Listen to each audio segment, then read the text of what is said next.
yard with an in-ground sprinkler system can account for up to 50% of your total water use. I can tell you as a homeowner that adds up to a lot of money. So how would you like to take control of your water costs and still take pride in a great-looking yard? I thought so. By properly creating and maintaining a water-efficient sprinkler system, you can reduce your water usage and maintain an attractive landscape. Since normal wear and tear on your sprinkler system can lead to malfunctions and water waste, the key to efficient water use is regular, ongoing maintenance. If you can tackle the basics, it's pretty simple.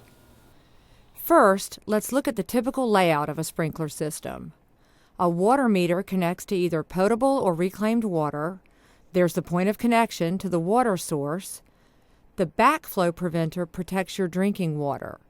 Underground PVC piping carries the water throughout your system. And sprinkler heads, either sprayers or rotors, that deliver the water to your landscape. Usually, the water valves are operated by an automatic controller which also sends the water to sprinkler zones. Last but not least, a rain sensor. Now let's take a look at some of the supplies and tools you might need to keep your sprinkler system in good working order. A shovel or hand trowel, a PVC pipe cutter or hand saw, PVC primer, and PVC cement, a mini screwdriver or sprinkler adjustment tool, and adjustable pliers, flags to mark the location of your sprinklers, poly cut-off risers, half-inch flexible tubing, and sections of PVC pipes. By the way, PVC pipe used for irrigation systems comes in many different sizes.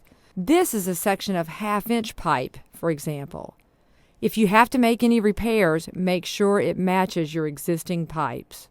The good news is most everything you will need to keep your sprinkler system operating in good order is available at your local home improvement store. Their knowledgeable staff can be a big help also.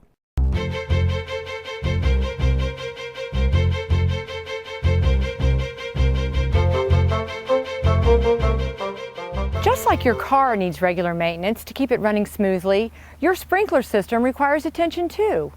Over time, you should expect to make adjustments to your system due to worn-out parts, plant growth, and of course changes in your landscape. So where do you begin? Step one is to perform a routine visual inspection of your sprinkler system. Be on the lookout for broken and missing parts, leaks, and obstructions. There's no better way to spot waste or conserve water. Sprinkler heads in particular should be checked at least once a month. If something is not working properly, or if you see a problem, fix it. If water is squirting out around the sprinkler head, check the sprinkler, the piping, and the fittings under the sprinkler for leaks. Check the rubber or plastic seal inside the top of the sprinkler for debris and wear. If it's damaged or worn, replace with the recommended seal. Broken and missing sprinkler heads may need to be replaced. To make sure it works as intended, the replacement head should match the other heads on the zone under repair. A zone, by the way, is a group of sprinklers that operate at the same time and are controlled by a single valve. With a hand trowel, dig out the soil around the head. Be careful not to let any dirt or debris fall into the pipe. Now, unscrew the broken sprinkler head. If you need to raise the sprinkler head to the level of your lawn, use a riser between the pipe and the bottom of the sprinkler. Measure the length needed on the poly riser and then trim it with a PVC pipe cutter along one of the easily marked cutoff spots. Screw the replacement head onto the riser. To test the repair and make any adjustments, turn the zone on and off. If there are no leaks and it operates properly, level and tamp in the soil. You're all set.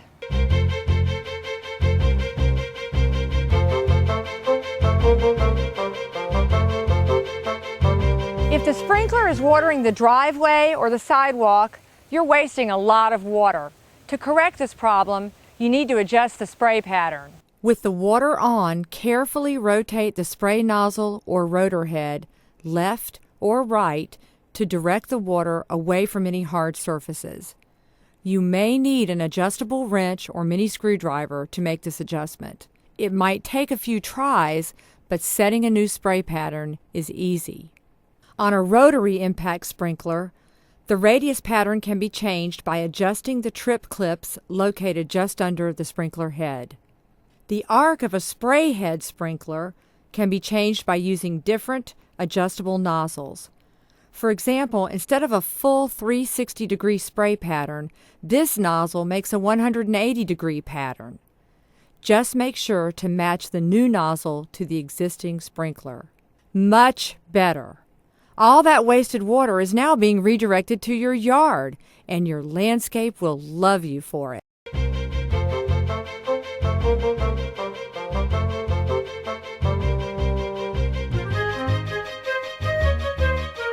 If the nozzle on your sprinkler head doesn't work properly, the spray nozzle and filter may need cleaning. With the system off, unscrew the nozzle from the sprinkler head. Many nozzles can be taken apart by hand, but others may require a screwdriver or special tool. Hold the nozzle under a faucet to blast off any debris. For stubborn residue, you may need to use a brush or let it soak for a while. Rinse out the filter basket or screen. By the way, the screen is located in different places depending on the type of sprinkler you have. If the filter screen is old and brittle, you may need to replace it. With the obstructions dislodged, reassemble the head, filter, and nozzle. Now, turn on the water and adjust the nozzle and head as needed to properly cover the landscape. Incidentally, efficient coverage or head-to-head coverage throws water over 80% or more of the distance to the adjacent sprinkler heads. Try to flush the filters at least once a year. If the nozzle or filter is not clogged with debris, check the water pressure and adjust it if it's possible. If the water pressure is low, it may be the result of a leak in the system. Look for any wet spots, erosions, or squirting water and make the necessary repairs if you find a problem. Don't forget to check the valves for leaks. The valves are typically located where the wires come from the controller at ground level. If the task is beyond your abilities, you may want to call a professional irrigation contractor. If the pressure is too high, the sprinkler heads will emit a fine mist instead of a steady stream. A water waster for sure.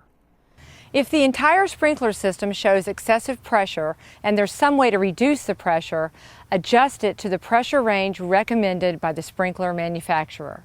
If just one zone has too much pressure, you may be able to adjust the zone's valve with the pressure regulation device if it has one. If that's not possible, try turning down the flow control stem until the misting disappears.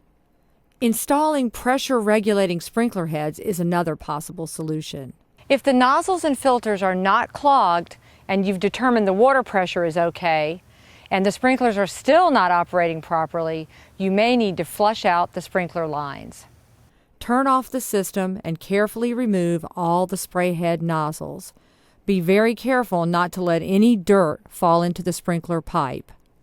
Turn the water on and let it run until a solid, clean stream flows from each opening. Turn the water off and replace the nozzles. Make sure the system is operating properly and readjust it if necessary. Hopefully, one of these solutions is the key to getting your sprinkler system back to operating at maximum efficiency. If not, call in a pro. You'll make up the cost with the water you save.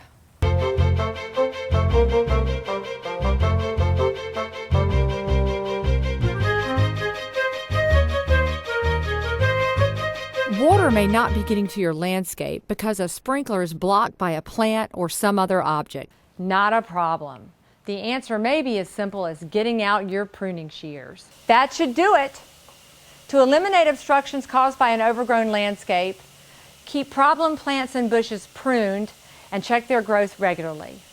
To keep turf grass away from a sprinkler, remove the grass from around the head and install a concrete donut to keep it clear.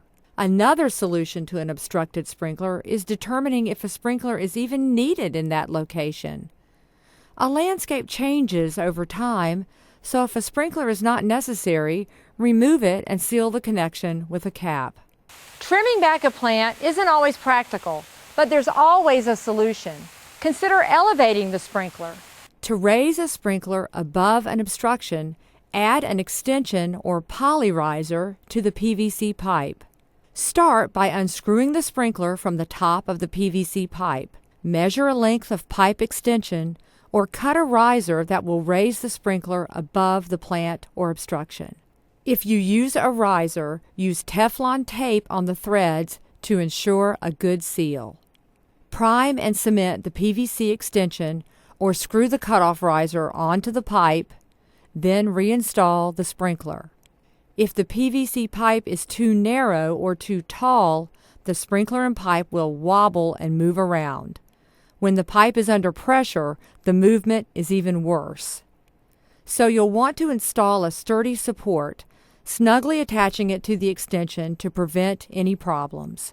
By raising the height of a sprinkler, the water meant for your landscape will go up and over any obstruction. You'll notice the difference in no time. As you can see, part of this landscape bed isn't receiving any water at all because of a blocked sprinkler head. One solution would be to install a swing joint or flexible poly tubing to physically move the sprinkler head and eliminate the obstruction. A swing joint is made from 2 elbows and flexible poly tubing or PVC pipe cut to length with 2 slip-by-thread couplings on each end. A better long-term solution for dealing with obstructions is to replace sprinklers in a plant bed with low-flow micro-irrigation tubing. The beauty of micro-irrigation is the potential to save water and its portability. When plants start growing, you can move the tubing.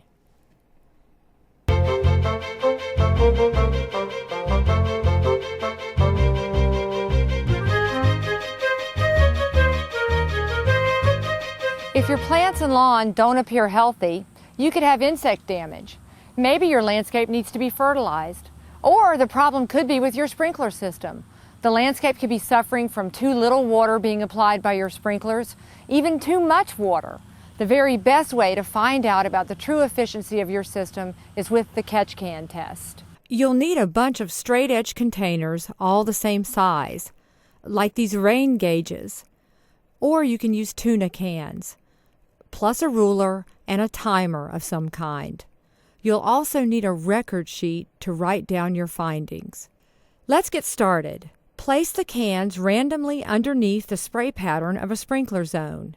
Be sure to put some cans in any wet or dry areas to identify problems with spray distribution. You'll repeat the same test for each zone. Okay, turn on the sprinklers in the zone and let them run for 10 minutes. Now, turn off the sprinklers and measure the depth of the water collected in each can. With the ruler, record in inches the amount of water for each container. By the way, the more cans you set out, the more accurate the test is going to be. What you're striving for is a sprinkler system that applies water uniformly in each zone. So you'll need to compare the water level in each can to determine if the amount collected is the same. If it's not the same, you'll need to make changes to the sprinklers or even the underground PVC piping to assure your landscape is watered evenly. Your findings will let you ask some revealing questions. Are there areas in a zone receiving less water than others? Are there areas receiving more water? Do any sprinklers need to be added or changed so the water is applied evenly? Are the sprinklers throwing water over 80% or more of the distance to adjacent sprinkler heads? The answers will tell you a lot about your sprinkler system, but there's even more to learn. To finish up the catch can test, take the total inches of all containers and divide by the number of containers. This will give you a zone's average water depth in inches. Multiply the zone's average water depth by 6 to obtain a zone's hourly water rate. From this last bit of calculation, you can now determine if you're overwatering or underwatering within a particular zone. By the way, most plants and lawns only require 1/2 inch to 3/4 inch of water to keep from showing stress. Once you've figured out a zone's hourly application rate, you can adjust your sprinkler system's timer to deliver the right amount of water in each zone. For example, if you wanted to determine how long it would take to apply 3/4 of an inch of water, a zone applying an average of 5/10 of an inch an hour would have to run for 90 minutes to deliver 3/4 of an inch of water. By comparison, a zone operating at 2 inches an hour would only have to run for 23 minutes to deliver the same 3/4 of an inch. The application of 1 inch an hour would require 45 minutes of run time. repeat the catch can test for each zone and you'll end up with a true picture of your sprinkler system. And more importantly, you'll know the adjustments you may need to make so the system will operate more efficiently.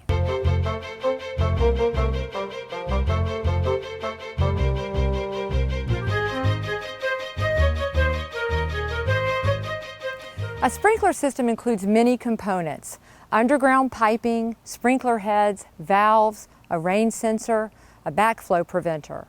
But the real brain of the operation is the controller. Once set, the system practically runs itself. The controller is a clock that automatically turns valves on and off through electronic signals. It gives you the ability to divide watering up into zones.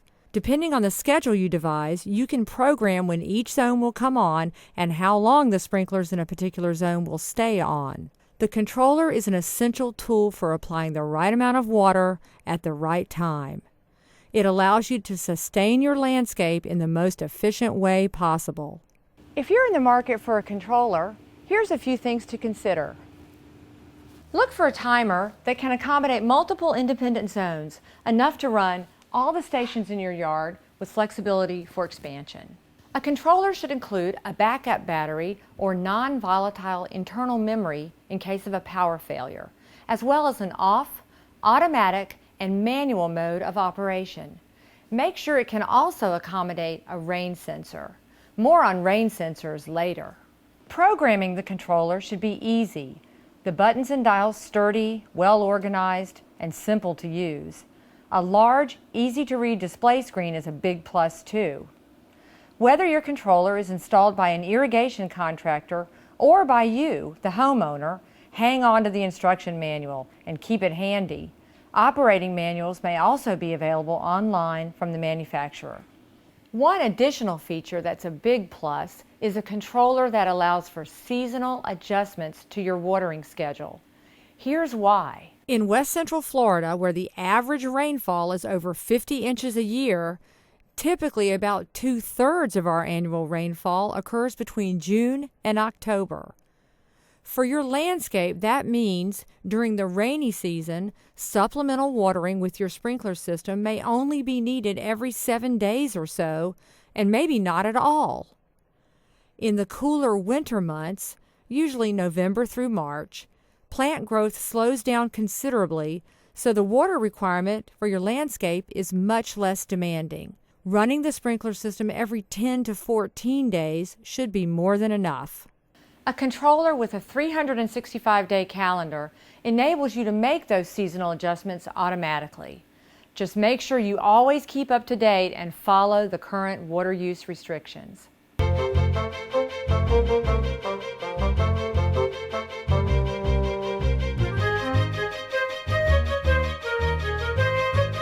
If the sprinkler system controller stops running, there are a couple of things to troubleshoot.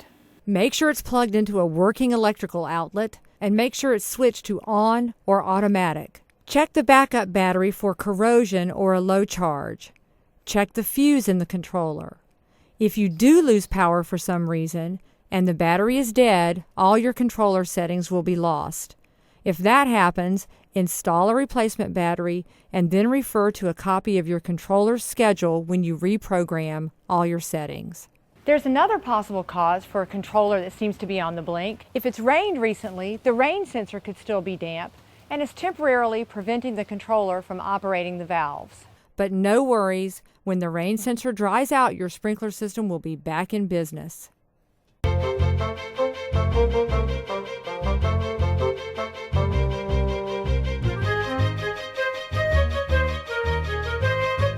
So what is this device called a rain sensor?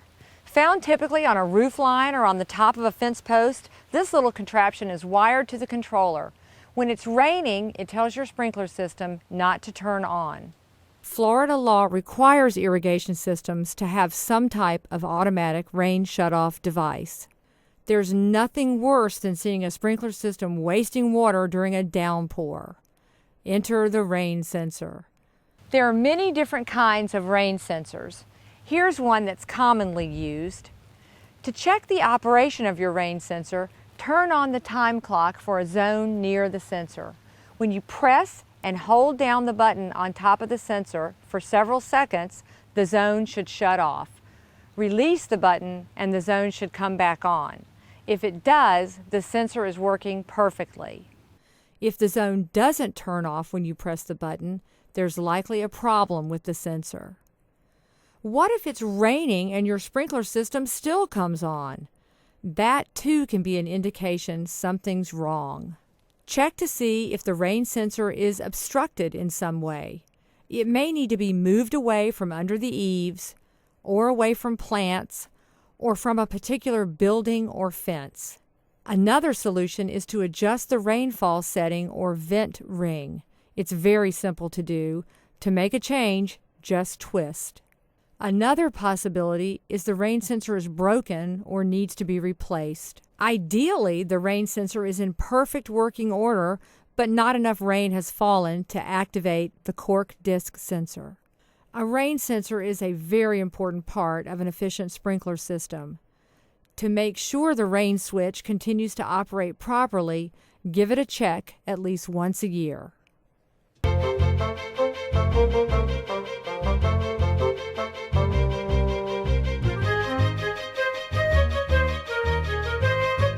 The aim of an efficient sprinkler system is to provide the right amount of water to a landscape at a prescribed time. When that goal is achieved, you'll not only realize substantial water savings, but you'll have a healthier landscape. From a visual inspection to replacing broken or worn parts to making the necessary adjustments, we've covered some of the basic steps that will keep your sprinklers operating efficiently. Since the purpose of a sprinkler system is to distribute the right amount of water in the right place, another sure way to maintain a tip-top system is to periodically inspect your plants. Be on the lookout for signs of overwatering and underwatering. Overwatering produces periods of standing water that can be as harmful to your yard and plants as too little water. Too much water can make leaves turn yellow, brown, or drop prematurely. Leaves can droop, and individual branches may die back. Overwatering, especially with turf grass, can lead to roots that are wet, mushy, and extra dark. Overwatering can bring on the potential for root rot, fungus, and disease. In short, too much water can harm or even kill your landscape. Underwatering starves a thirsty landscape. It places dry plants under stresses that cause damage to roots, leaves, and stems. The signs: leaves that turn pale or light green, leaves that droop or wilt, leaves that turn brown starting first around the edges. Stems will have a wrinkled look, eventually turning yellow or brown. The soil around the roots will feel dry and dusty. The ultimate in smart water use is to combine an efficient sprinkler system with a Florida-friendly landscape. Planting your yard around plants and turf grass meant to grow in the demanding Florida climate, including putting the right plant in the right place, will create a colorful yard that uses less water, less fertilizer, and fewer pesticides. For more information on Florida-friendly yards, contact the Hillsborough County Extension Service or the Southwest Florida Water Management District. What's your incentive for having a landscape watered by an efficient sprinkler system?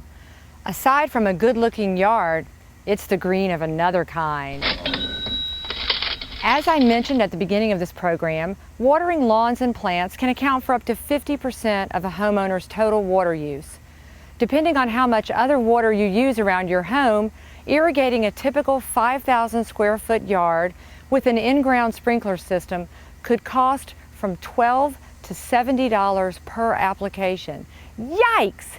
It adds up fast. So, by properly installing and maintaining a water-efficient sprinkler system, you can actually reduce your water usage, save some cash, and still be proud of an attractive landscape. Happy watering!